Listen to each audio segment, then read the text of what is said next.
હરણી સ્થિત ભીડભંજન હનુમાન મંદિર ખાતે રામ જન્મોત્સવની શ્રદ્ધાપૂર્વક ઉજવણી કરાઈ હતી। વડોદરાના હરણી ખાતે આવેલ પૌરાણિક અને પ્રસિદ્ધ ભીડભંજન હનુમાનજી મંદિર ખાતે આજે રામ જન્મોત્સવની ઉત્સાહભેર ઉજવણી કરવામાં આવી હતી।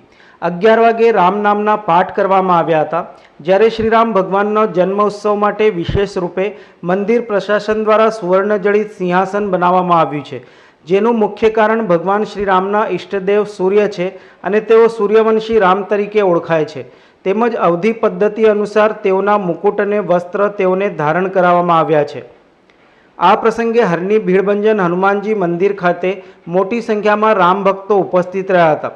મર્યાદા પુરુષોત્તમ પ્રભુ શ્રી રામના દર્શન કરી ભક્તોએ ધન્યતા અનુભવી હતી। સર્વપ્રથમ કે રામ જન્મ કેમ પ્રભુ શ્રી રામનો જન્મ, તો તુલસીદાસજી લખ્યું કે રામ જન્મ કે હેતુ અનેકા। રામનો જન્મના હેતુ અનેક છે, તો એમાંથી એક વિશેષ હેતુ વિપ્રધેયનું સંત હિત। વિપ્રધેયનું સંત હિત લીન હૈ મનુજ અવતાર, જગ નિવાસ वो પ્રગટે અખિલ લોક વિશ્રામ। વિપ્ર ધેયનું સંત અને સુર એટલે ગાય માટે, ધરા માટે, પૃથ્વી માટે, સાધુ સંતો માટે અને દેવો માટે પ્રભુ શ્રી રામજીનું પ્રાગટ્ય થયું। અને 9મી તિથિ મધુમાસ પુનિતા, શુક્લ પક્ષ અભિજીત હરિપ્રીતા, મધ્ય દિવસ અતિ શીતલ ધામા, પાવન કાલ લોક વિશ્રામ।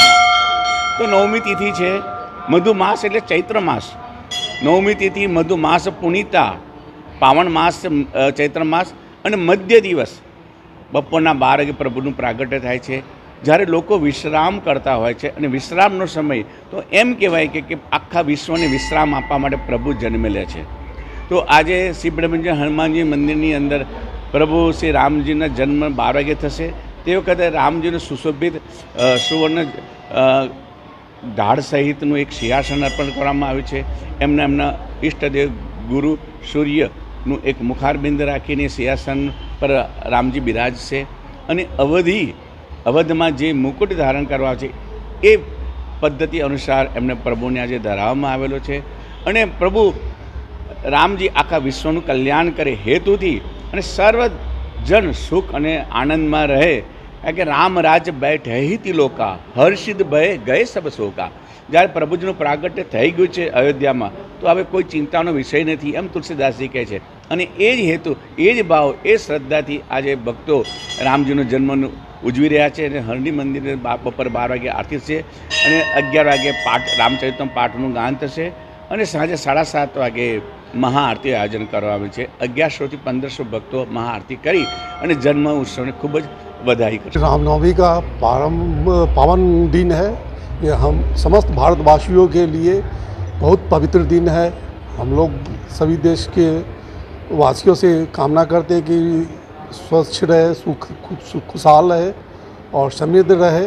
इस दिन को बहुत समृद्धि से मनाएं और हमारा देश इसी तरह तरक्की करते रहे। जगह पे आप दर्शन करने हम के लिए ये संकट मोचन मंदिर जो ये बड़ौदा का है, यहाँ बहुत सुकून मिलता है, बहुत अच्छी व्यवस्था रहती है।